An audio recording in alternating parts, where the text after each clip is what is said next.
Árabes rompen un acuerdo histórico y atacan Irán por su cuenta, según los primeros informes que circulan esta noche.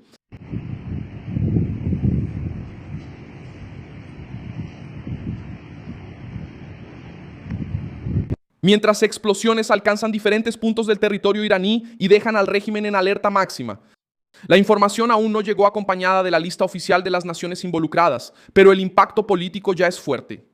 Irán, que durante años usó milicias, amenazas en el Golfo, chantaje nuclear y ataques indirectos como herramienta de presión, ahora ve el fuego llegar a áreas sensibles de su propio territorio. Bushehr, Buxar, Chabahar, Bandar Abbas, Konarak, Kerman y otras regiones aparecieron en reportes de explosiones, defensa aérea y daños en estructuras estratégicas. Mientras Israel observa, presiona y deja claro que puede volver a atacar con más fuerza si el régimen insiste en el camino nuclear y militar.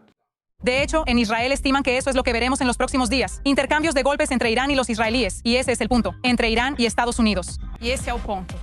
Entre Irán y los Estados Unidos. Por el momento, Israel no está involucrado aparentemente. Se entiende que, por ahora, esta es una cuestión estadounidense, no israelí, aunque altas autoridades en Israel quieren luz verde de Donald Trump para reanudar los ataques en Irán. Por la noche, surgió una pregunta que incomoda a Teherán, si no fueron los estadounidenses quienes decidieron actuar. ¿Por qué las naciones del Golfo podrían romper la vieja cautela y atacar a Irán ahora? ¿Cómo va a explicar el régimen a su propio pueblo que sus enemigos ya no parecen tener tanto miedo? Ya te voy a contar todo eso. Si te gusta este tipo de contenido directo y sin rodeos, considera suscribirte porque aquí hay videos así todos los días. Las explosiones en Irán empezaron a ser reportadas en varios lugares al mismo tiempo. Bushehr llama la atención porque alberga la única planta nuclear en operación en Irán. Chabahar cobra aún más importancia en el análisis estratégico por ser el único puerto iraní de aguas profundas en el Océano Índico, fuera del estrecho de Hormuz. Bandar Abbas es otro punto decisivo, porque está ligado al control naval iraní y a la presión que el régimen intenta ejercer sobre la navegación internacional. La información que circula indica que los ataques alcanzaron Bushehr, Jahar, Shogadak, Konarak, Bandar Abbas y Kerman. También hubo reportes sobre explosiones en Abbas y Chabahar. En parte de esos lugares, la defensa aérea habría sido activada, lo que indica que el régimen intentó responder o interceptar alguna amenaza. Sin embargo, la autoría sigue siendo el punto más delicado. Estados Unidos aparece en diferentes versiones de las noticias. En algunos momentos se les señala como responsables de ataques anteriores contra objetivos iraníes, pero en 1900 anteriores contra alvos iranianos. Otros relatos, un alto funcionario estadounidense niega que las Fuerzas Armadas estadounidenses estén ejecutando la nueva ola de esta noche. Es ahí donde la crisis adquiere una capa aún más explosiva. Si los ataques de esta noche no son de Estados Unidos, la hipótesis de participación de naciones del Golfo cambia el peso de la guerra. Durante mucho tiempo, los gobiernos árabes de la región evitaron entrar directamente en un enfrentamiento abierto con Irán, incluso sufriendo amenazas, ataques de grupos aliados a Teherán y chantaje sobre energía y navegación. Ahora, si esas naciones realmente decidieron actuar por su cuenta, el régimen iraní perdió más que solo posiciones militares. Perdió el blindaje psicológico que usaba para intimidar a sus vecinos. El motivo detrás de este posible giro está en la acumulación de ataques, el desgaste de la seguridad marítima y la amenaza nuclear iraní. Irán pasó semanas intentando probar los límites, atacando embarcaciones, apuntando a bases vinculadas a Estados Unidos en naciones del Golfo y tratando de convertir el estrecho de Hormuz en un instrumento de presión global. Pero ese cálculo pudo haber salido caro. Al intentar asustar a todos, Teherán pudo haber empujado a las naciones árabes hacia una conclusión simple. Esperar a que el régimen actúe primero se volvió un riesgo demasiado grande. La tensión también pasa por el memorando de entendimiento que debería haber reducido los enfrentamientos hace unas 3 semanas. Ese acuerdo nació frágil y nunca pareció controlar realmente las acciones en el terreno. Irán siguió usando la amenaza regional como arma.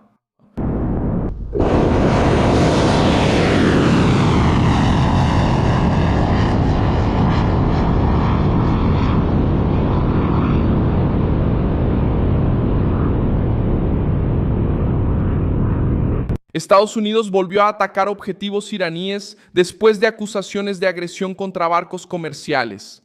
Israel, aunque dice que no está involucrado en este nuevo intercambio de ataques, sigue todo de cerca y mantiene a sus fuerzas preparadas.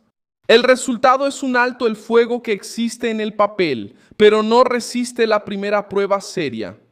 Israel aparece como el actor que más entiende la lógica del régimen iraní. El ministro de Defensa israelí ya afirmó que el ejército está listo para atacar Irán una tercera vez, con aún más fuerza, si es necesario. El mensaje es simple. Teherán no va a tener tiempo ilimitado para reconstruir su amenaza nuclear y militar. Altos funcionarios israelíes también estarían presionando a Donald Trump para obtener luz verde para una nueva ofensiva directa. Por ahora, Israel afirma que no está participando en los ataques actuales, pero nadie en Teherán puede ignorar el mensaje. Bélgica también entró en el debate con una declaración importante sobre el programa nuclear iraní. El primer ministro belga dijo que considera justificable intentar impedir que Irán desarrolle un arma nuclear, aunque cuestionó la ejecución de las operaciones. Los recientes ataques de Seguadawira a Irán, ¿y por qué no teme que esto opaque esta cumbre? Pues bien, creo que realmente es justificable intentar evitar que Irán desarrolle un arma nuclear.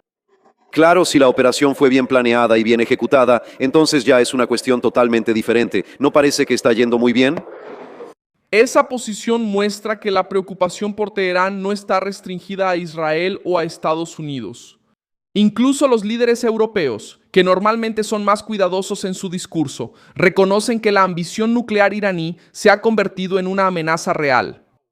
Bass también entró en el radar con el reporte de un asesinato selectivo. Lireza Kodadadi, vinculada al contrato provincial Wali Yasser de la Guardia Revolucionaria Islámica, habría sido objetivo de un atentado. En la provincia de Khuzistán, la presión contra las estructuras del régimen no se limita a puertos y bases. También aparecen figuras asociadas al aparato interno de la Guardia Revolucionaria, precisamente la fuerza que sostiene la represión, la inteligencia, las milicias y las acciones externas. Mientras tanto, Gaza volvió a aparecer en las noticias con otra acción de las fuerzas de defensa de Israel contra un hombre vinculado a la masacre del 7 de octubre, Haid Abu Salam, señalado como involucrado en el secuestro de israelíes durante el ataque. El presidente de Gaza, muerto en un ataque preciso en el sur de la Franja de Gaza, las fuerzas de defensa de Israel afirmaron que él planeaba nuevos ataques contra tropas israelíes. Este hecho entra en la misma lógica regional. Israel está cortando redes de amenaza donde aparecen ya sea en Hamas, en Hezbollah o en el eje iraní. La Organización del Tratado del Atlántico Norte también recibió presión por la tensión entre Turquía e Israel. Turquía y la Organización del Tratado del Atlántico Norte fueron presionadas por la tensión entre Turquía e Israel. La Organización del Tratado del Atlántico Norte fue presionada sobre la tensión entre Turquía e Israel. Cuando se le preguntó sobre Netanyahu, respondió recordando el 7 de octubre. Habla sobre Turquía e Israel. Ellos están en tensión ahora. Si hubiera un conflicto entre Turquía, Israel y Siria, ¿eso activaría el artículo 5? Bueno, déjame decir lo siguiente. Sí, el presidente Erdogan es un presidente extremadamente sabio. Y también estoy completamente de acuerdo con lo que dijo el presidente Trump sobre Erdogan, que es un líder sabio. Ha estado en ese cargo y en esa función durante años. Entonces no caerá en provocaciones. Él siempre va a evitar entrar en una situación que se salga de control. Porque Turquía desempeña un papel vital al ser anfitrión de esta cumbre. Como aliado importante de la OTAN, el país es un referente para mediar acuerdos, gracias a la posición del presidente Erdogan y de su ministro de Relaciones Exteriores. ¿Y si el señor Netanyahu hace que el conflicto sea inevitable? Sí, permítame no especular sobre eso, porque al final de cuentas no vamos a olvidar lo que pasó el día 7. La frase pesa porque vuelve a poner el punto central sobre la mesa. Israel no está reaccionando a una disputa común. Israel responde a una red que usó masacre, secuestro, cohetes y terrorismo como método político. Irán intenta vender resistencia para consumo interno. En los funerales del líder supremo, los partidarios del régimen volvieron a gritar consignas de guerra contra Israel y Estados Unidos. Gracias. El hermano del fallecido dijo: mátenos, nuestro pueblo estará aún más despierto. ¿Empezaste hace 2 noches? ¿Pensaste que tendríamos miedo de esos ataques tuyos? No. De hecho, estamos listos, más preparados que antes. Declaramos esto tanto para ti como para los perros que soltaste en tu región. Seguimos con aún más firmeza que antes. Declaramos esto tanto para los perros, hasta que la sombra maligna y oscura de ustedes sea eliminada de este planeta. No desistiremos de la resistencia y la yihad. Pero detrás de la puesta en escena, el régimen enfrenta una realidad dura. Sus puertos están vulnerables, sus bases están bajo presión, su defensa aérea está siendo probada de nuevo, sus aliados ya no controlan el ritmo de la crisis. Y sus vecinos árabes, antes más cautelosos, empiezan a actuar como quienes se dieron cuenta de que el miedo a Teherán ya no puede ser la regla de la región. La muerte de la activista anti-AIS y pro-Palestina en Estados Unidos, encontrada sin vida en Irlanda, también entró en el debate público internacional por otro camino: inmigración, militancia ideológica y riesgo real. El caso aún está bajo investigación, pero el sospechoso mencionado por la policía irlandesa sería un inmigrante con quien ella mantenía una relación. Esto nos ayuda a mostrar cómo la política exterior, la militancia y la inmigración se mezclan en narrativas que muchas veces ignoran peligros concretos hasta que es demasiado tarde. La gran presión de esta noche está en el silencio oficial sobre quién habría apretado el gatillo contra Irán. Si las naciones árabes del Golfo participaron por su cuenta, el escenario cambia de escala. En ese caso, Irán no estaría enfrentando solo a Israel y Estados Unidos. Estaría cosechando la reacción de vecinos que pasaron demasiado tiempo escuchando amenazas, viendo al régimen armar a grupos radicales y tratando de proteger rutas vitales de energía mientras Teherán jugaba con el caos. Teherán quería ser el centro de la amenaza. Ahora empieza a descubrir el costo de convertirse en blanco de varios lados al mismo tiempo. Muchas gracias por ver este video hasta el final. Apoya nuestro proyecto y contribuye económicamente a través de la clave PIX que aparece en tu pantalla. Somos un canal independiente, enfocado en mantenerte informado con la verdad. Tu contribución nos ayuda a seguir adelante.